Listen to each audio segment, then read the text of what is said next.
이며 논란이라. 아멘. 우리는 지난 시간에도 동일한 본문의 말씀으로 말씀을 나눴었습니다.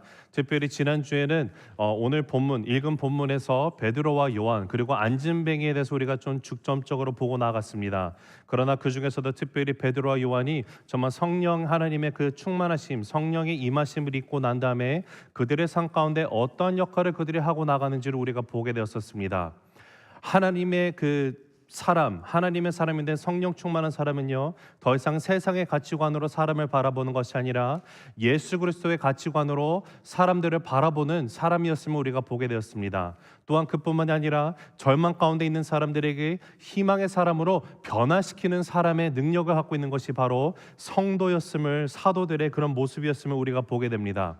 오늘은 조금 더 그 렌즈를, 우리가 바라보는 성경의 그 렌즈를 조금 다르게 우리가 한번 시선을 두고 나갔으면 좋겠습니다. 왜냐하면은요, 지금 사도행전 3장에 나와 있는 이 안진뱅이가 일어나서 걷게 되는 이 사건을 우리가 볼 때 걷게 되었던 기적만을 우리가 바라보게 된다면은요, 그 기적만을 묵상하게 되면 이 본문에 등장하고 있는 이름들만 우리가 집중하고 나아가면 본래 누가가 이것을 기록하면서 우리에게 알리고자 했던, 더 나아가서 성령 하나님께서 지금 사도행전에 교회가 세워지고 일어난 많은 기적 가운데 첫 번째 기적으로 이 사실을 기록하고 있는 이 역사적인 이 사건 가운데 우리에게 주고자 하는 그 메시지를 우리가 놓치게 되기 때문에 그렇습니다.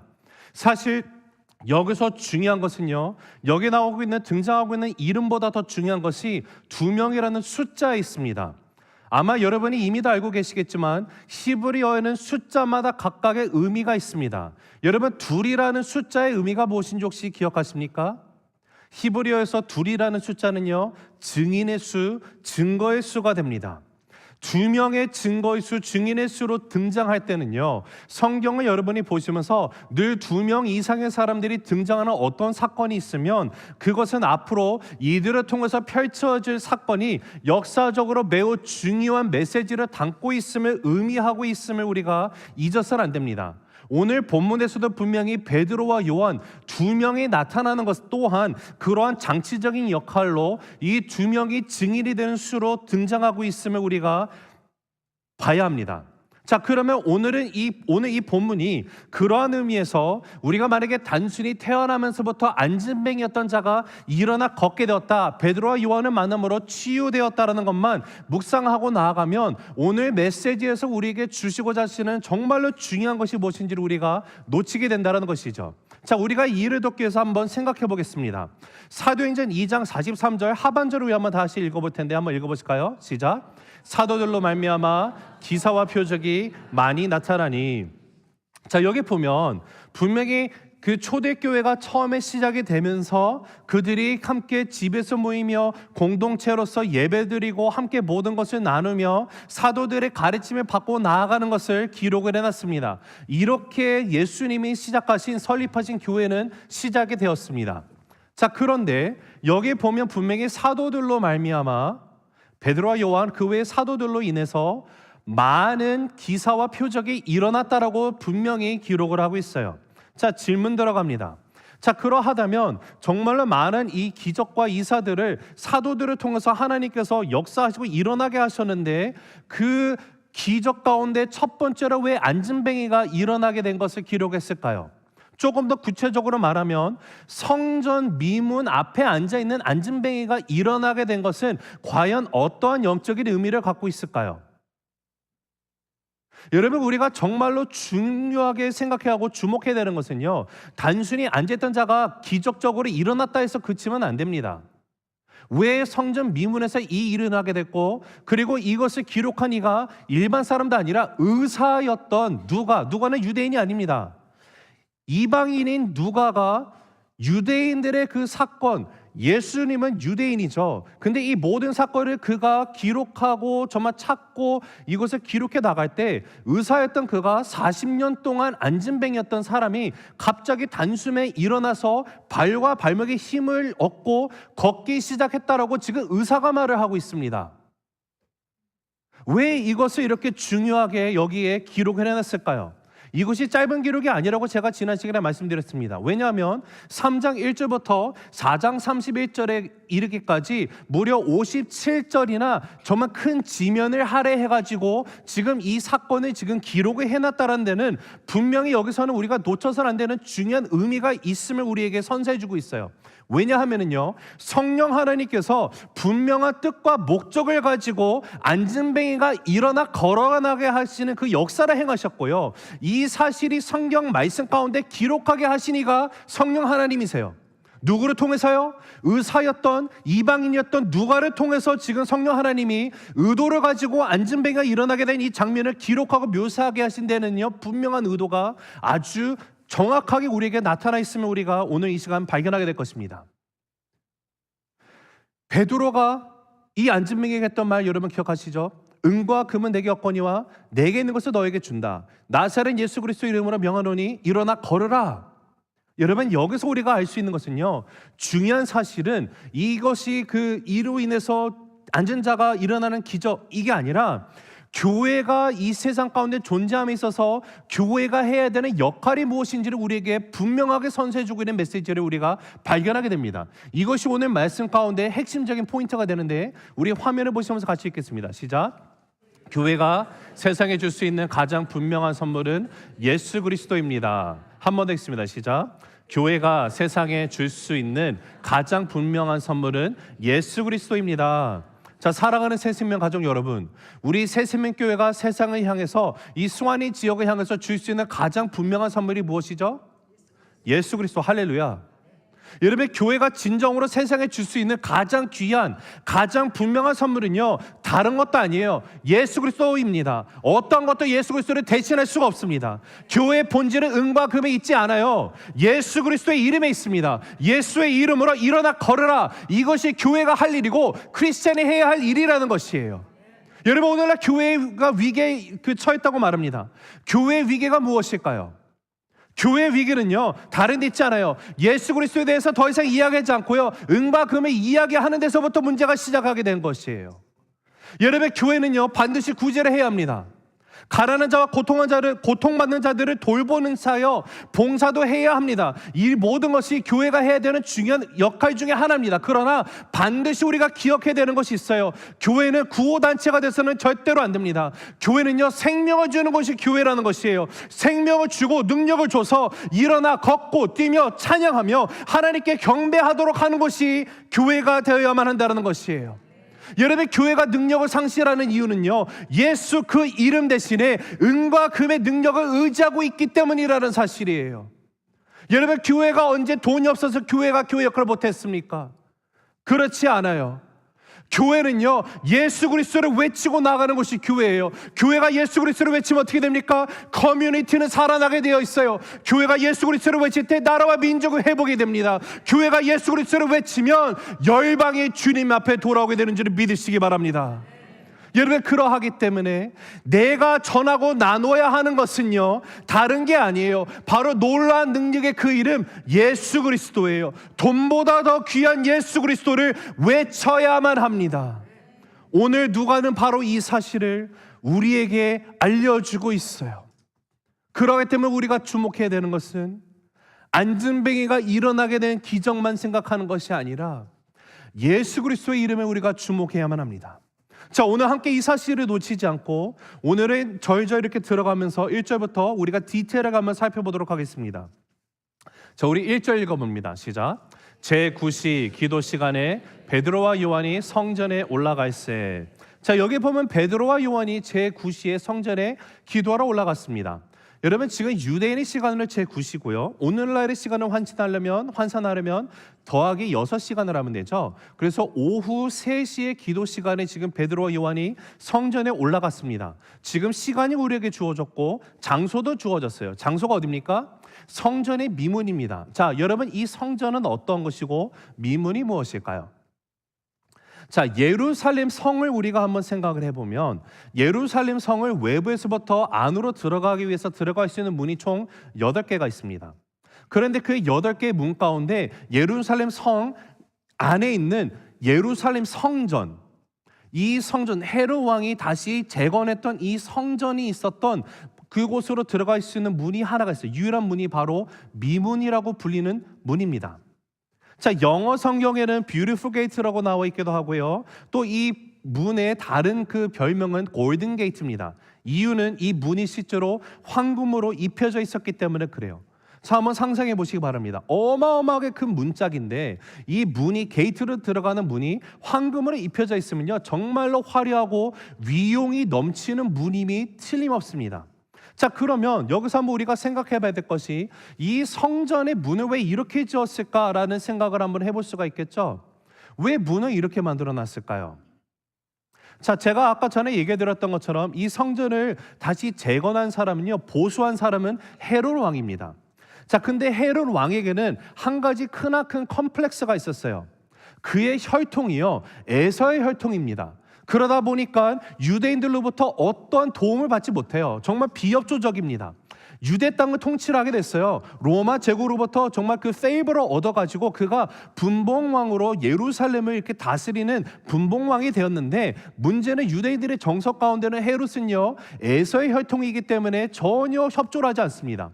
그래서 헤롯이 고민을 하다가 유대인들의 마음을 사로잡기 위해서 그가 정책적으로 펼친 것이 무엇이냐면 예루살렘 성전을 보수하는 역할을 시작을 했어요.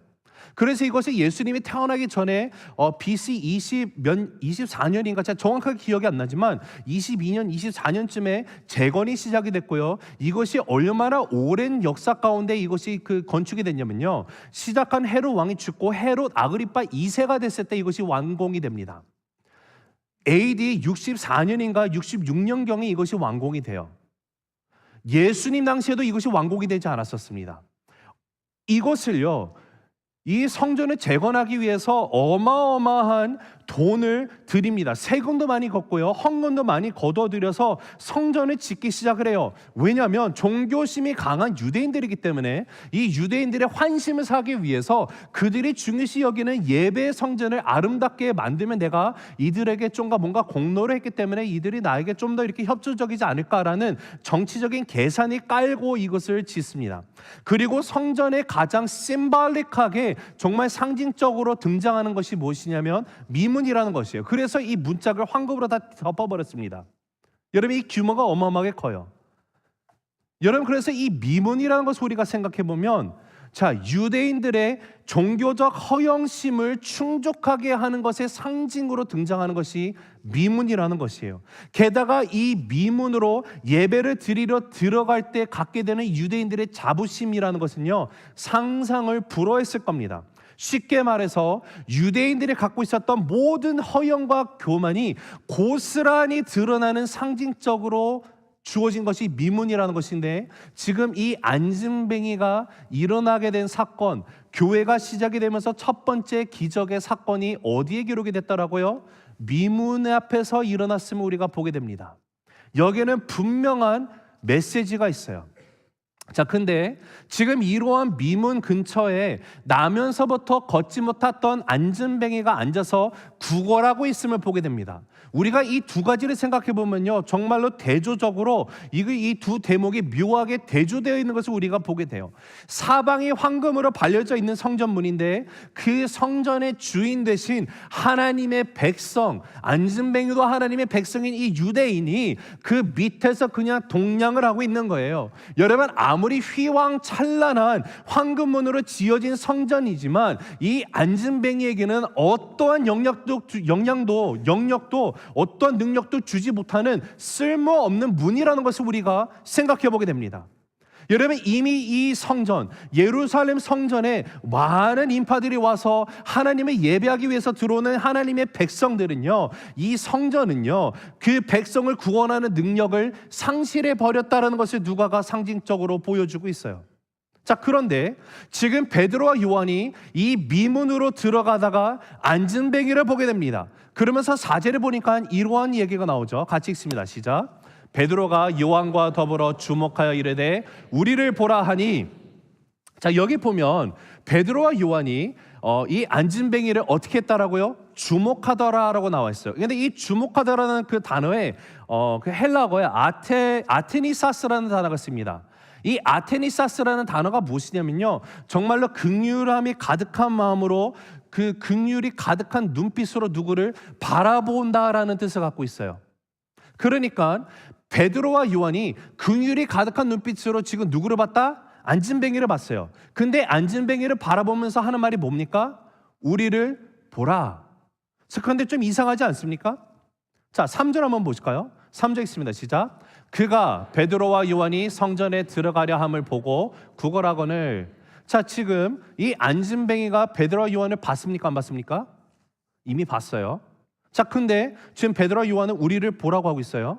자, 그러면 3절에서 이 안진뱅이를 베드로와 요한을 본 겁니까? 안 본 겁니까? 봤어요. 분명히 본 거예요. 그러나 베드로와 요한에게 있어서는요, 이 안진뱅이가 지금 자신들을 보고 있지 않는 거예요. 이것은 또 무슨 의미를 갖고 있을까요? 한글 성경으로만 보면 이것을 알 수 없는데 헬라어 원어 성경을 보면은요, 여기서 3절에서 들어가려 함을 보고라는 단어는 이돈이라는 단어가 쓰여 있습니다. 이 이돈이라는 단어는 무덤덤하게 뭔가를 그냥 쳐다보다라는 것이에요. 즉 그냥 이 안진뱅이는 베드로와 요한을 무덤덤하게 그냥 그냥 눈에 시선을 두고 있는 겁니다. 거기에는 어떤 기대감도 어떠한 간절함이 없어요. 그냥 내 눈이 허공을 향해서 있는 거예요. 그냥 베드로 요한을 향해서 그냥 보고 있는 거예요. 그런 그에게 베드로가 말하는 것이 뭐라고요? 우리를 보라. 자, 근데 우리를 보라는 말을 딱 들었을 때 이 안진뱅이가 어떻게 했는가 보니까 5절에 이렇게 나옵니다. 같이 읽습니다. 시작. 그가 그들에게서 무엇을 얻을까 하여 바라보거늘. 자, 3절에 이돈하고 있었던 이였어요. 그냥 보고 있었는데 이제 그 우리를 보라는 말에 지금 이 안진뱅이가 어떻게 한다고요? 바라보거늘. 자, 여기 나와 있는 이 바라본다라는 단어는요, 헬라어로 에페이켄이라는 단어가 쓰입니다. 자, 헬라가 너무 많이 나와서 여러분 헷갈리실 텐데 괜찮아요. 중요한 것은 이 5절에 드디어 이 안진뱅이가 베드로와 요한을 바라보기 시작했을 때 갖고 있는 이 의미만 생각하면 돼요. 이 에페이켄의 합성어인데 에페는 위로라는 뜻을 갖고 있고요, 이 에켄이라는 것은 붙들다라는 뜻을 갖고 있습니다. 즉 위로 붙든다라는 것인데 마음을 붙들어 매어서 위로 시선을 둔다라는 뜻으로 쓰이는 것이 에페이켄이에요. 근데 이 에페이켄을 한다라는 것, 이것이 정말로 중요합니다. 왜냐하면은요, 안진뱅이가 베드로와 요한을 3절에서 봤을 때는 어떤 기대감도 없이 그냥 쳐다보는 거예요. 그런데 베드로와 요한의 음성을 듣고 5절에 가서 그들이 바라보기 시작하는 이 에페이켄이라는 것은요, 내가 뭔가를 원하는 것을 받을 수 있을까 하면서 바라보는 기대감이 생기는 거예요. 처음에는 어떤 기대도 없습니다. 물론 이 안진뱅이는 그가 구걸하는 돈을 받을 수 있을까 하면서 기대감을 갖고 바라보기 시작을 했음이 틀림없습니다. 하지만 사랑하는 새세명 가족 여러분, 이 에페이켄이라는 이 눈빛이 정말로 중요해요. 우리가 예배 가운데 나옵니다. 매주 예배를 드리고 나오죠. 어떤 일은요, 같은 예배를 드리고 나오지만 하나님 앞에 이돈하는 사람들이 있어요. 그냥 예배를 보는 거예요. 그러나 어떤 사람들은 에페이켄의 마음으로 하나님을 향한 기대감을 가지고 그 눈빛으로 나오는 사람들이 있습니다. 여러분, 중요한 것은요, 예배 가운데 진정으로 내가 오늘 하나님을 만나느냐 못 만나느냐, 거기에는요 주님을 바라보는 우리의 에페이켄, 우리의 눈빛의 시선이 분명히 있어야만 한다라는 것이에요. 여러분, 베드로와 요한을 향해서 이 안진뱅이가 에페이켄을 시작을 합니다. 바라보기 시작을 해요. 기대감을 갖기 시작을 해요. 그때 그 순간에 베드로가 뭐라고 말했습니까? 은과 금, 네가 원하는 은과 금은 나에게 없어. 그러나 내게 있는 것을 내가 너에게 줄 것이야. 나사렛 예수 그리스도의 명하노니 일어나 걸으라 라고 말을 합니다. 그때 이 안진뱅이가 어떻게 됐어요? 우리가 알죠? 오른손으로 그를 일으킵니다. 베드로가. 그랬더니 안진뱅이가 즉시로 발과 발목에 힘을 얻고 치유를 얻어요. 근데 여러분, 다시 말씀드려요. 지금 이 메시지 가운데 치유 받았다 해서 그치면 여러분, 이 묵상하는 포인트를 놓치고 있는 거예요. 중요한 것은 이 치유를 받으면서 이 인생에 어떤 변화가 일어나는지를 우리가 온전히 알아야만 합니다. 자, 그러하다면 오늘 이 안진뱅이가 앉은 자리에서, 그것도 성전 미문에서 있던 이 사람이 일어나게 된 이 사건이 성경 전체 속에서 어떤 의미를 갖고 있는지를 오늘 말씀 가운데 두 가지를 여러분에게 간략하게 나눕니다. 첫째는요, 하나님의 나라가 임하기 시작했음을 의미합니다. 같이 읽습니다. 시작. 하나님의 나라가 임하기 시작함을 의미합니다. 한 번 더 읽으실까요? 시작. 하나님의 나라가 임하기 시작함을 의미합니다. 자, 6절 말씀 읽습니다. 시작. 베드로가 이르되 은과 금은 내게 없거니와 내게 있는 이것을 내게 주느니 나사렛 예수 그리스도의 이름으로 일어나 걸으라 하고. 사랑하는 성도 여러분, 지금 베드로가 내게 있는 것을 너에게 준다라고 말하는데 지금 베드로에게 있는 것이 무엇입니까? 나사렛 예수 그리스도의 이름이 있어요. 예수님이 있다라는 거예요. 나에게 있는 것을 내가 너에게 준다. 여러분, 하나님의 나라가 언제 임합니까? 예수 그리스도를 나의 삶의 주인으로 구세주로 내가 영접하는 순간 이미 나의 인생에는 하나님의 나라가 임하게 되었습니다. 왜 그럴까요? 하나님과 죄로 인해서 적이 되어 있던 내가 예수 그리스도를 영접하는 순간 나의 죄를 대신 짊어지시고 십자가에서 속량되신 그분이 죽으시고 부활하신 그분을 내가 나의 인생의 주인으로 구세주로 영접하는 순간 나는 하나님의 자녀가 됩니다. 이제는 내가 하나님의 나라의 시민으로 살아가는 신분이 주어집니다. 언제요? 예수 그리스도를 나의 인생의 주인으로 모실 때. 여러분, 그러하기 때문에 하나님의 나라가 임한다라는 것은 또 어떤 의미를 갖고 있냐면 나의 인생 가운데 예수 그리스도의 통치가 시작됨을 의미합니다. 자, 그러면 우리 삶 가운데 하나님의 나라가 임한다, 예수 그리스도의 통치가 시작되었다라는 것은 어떠한 것을 의미하며 우리의 인생 가운데 무엇이 일어나게 될까요? 자, 누가복음 4장 18절 19절을 우리 한번 읽어보면 같이 읽습니다. 시작.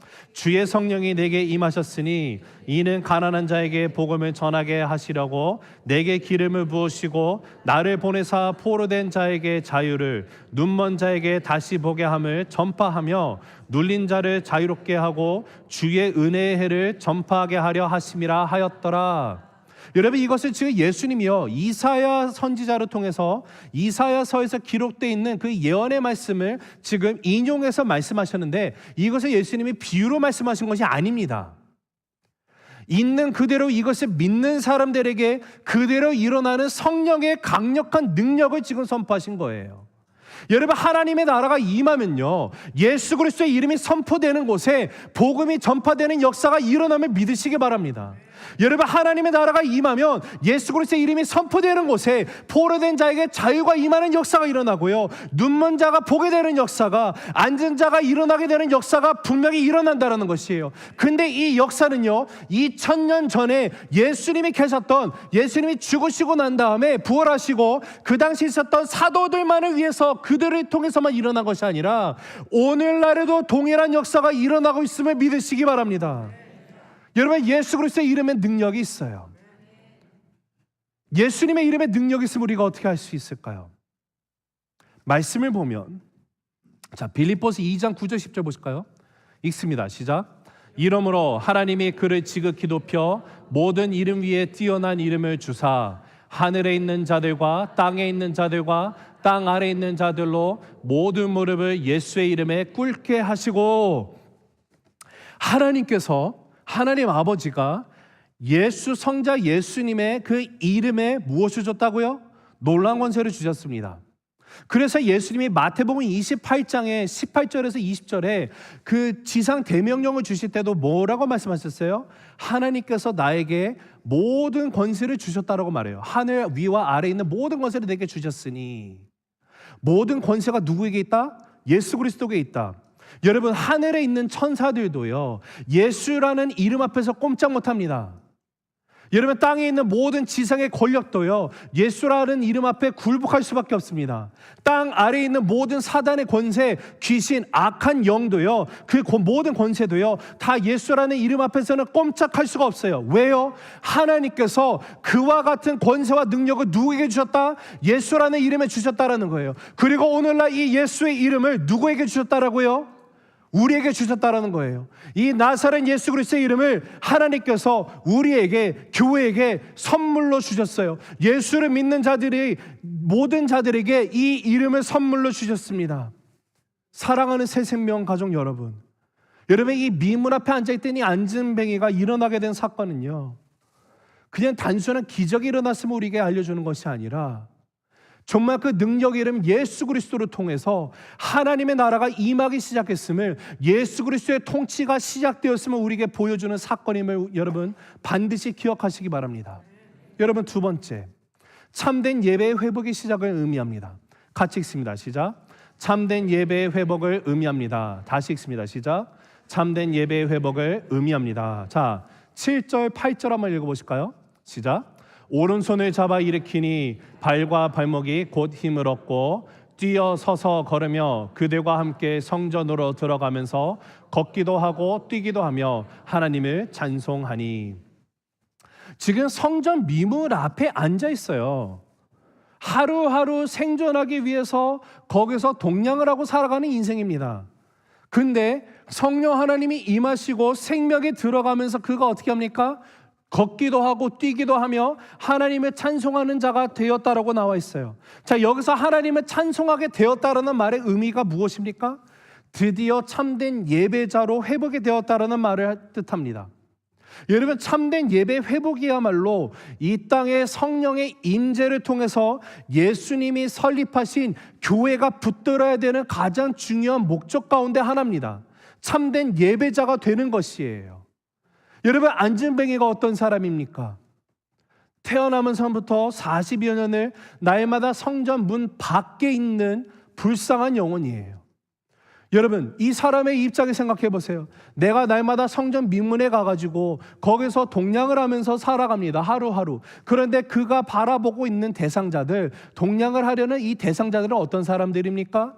정말로 휘황찬란한 이 미문을 거쳐가지고 그 성전으로 예배하기 위해서 들어가는 유대인들이에요. 그들의 얼굴에는 정말로 나름의 자부심이 있습니다.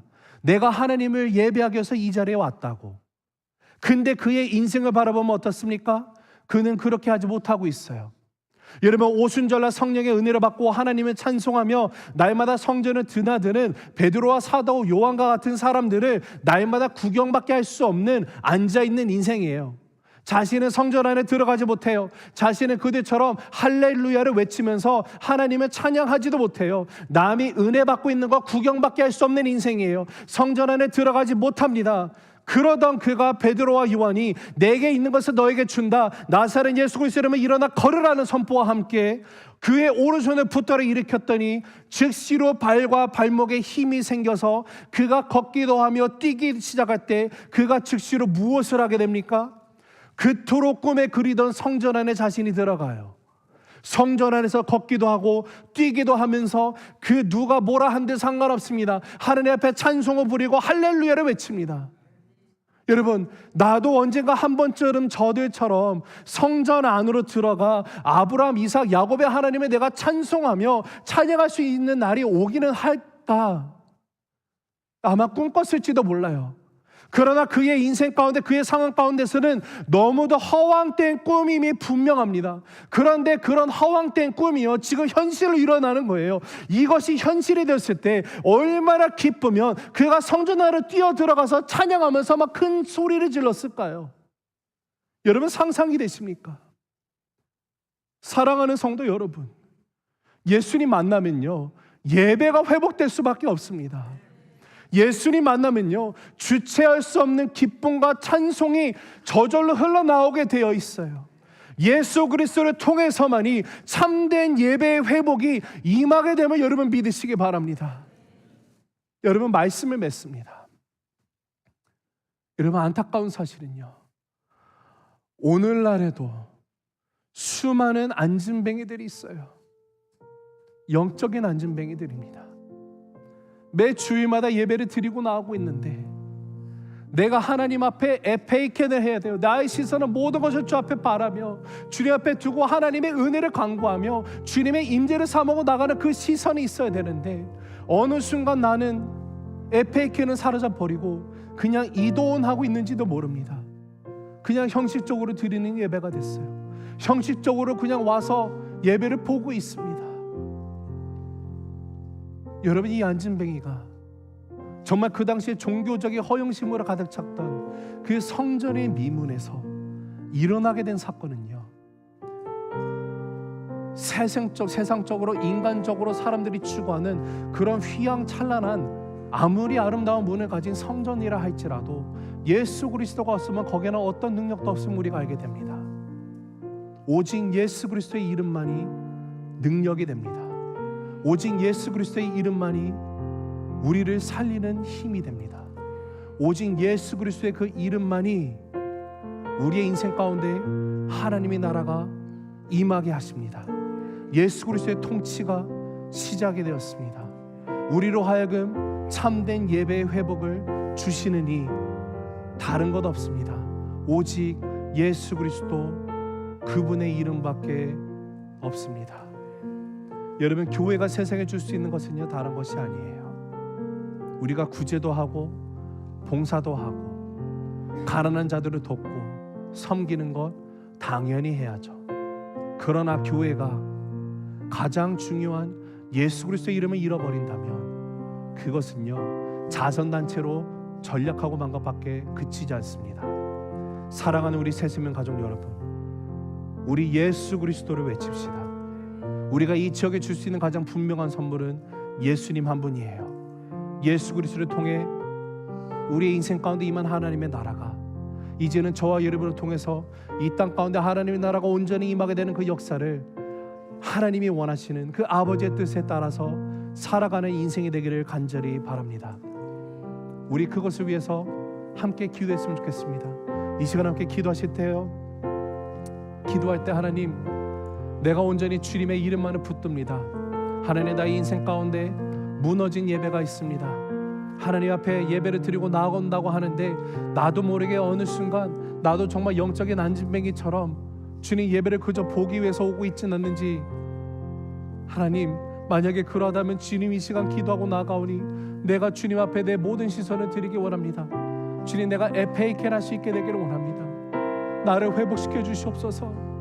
하나님, 나의 인생 가운데 하나님 나라가 임했는데 예수 그리스도의 통치가 시작이 되었는데 어느 순간 예수님은 내가 원치 않고 여전히 나의 인생 가운데 통치는 내가 하겠다라고 주님 붙들고 있는 것이 있습니까? 하나님, 성령 하나님, 이 시간 나의 마음 가운데 주님께서 영적으로 수술하여 주셔서 주님, 내가 온전히 예수 그리스도가 나의 인생의 주인이 되심을, 통치하심을 내가 바라보게 하시고 그 통치 가운데 순종하고 나가는 주님의 나라 가운데 거하고 나가는 주의 백성 되게 하여 주시옵소서. 우리 이 시간 간절한 마음으로 주 앞에 기도하고 나갈 텐데 우리 예수 그리스도의 능력의 이름 한번 크게 외치시고 기도하시겠습니다.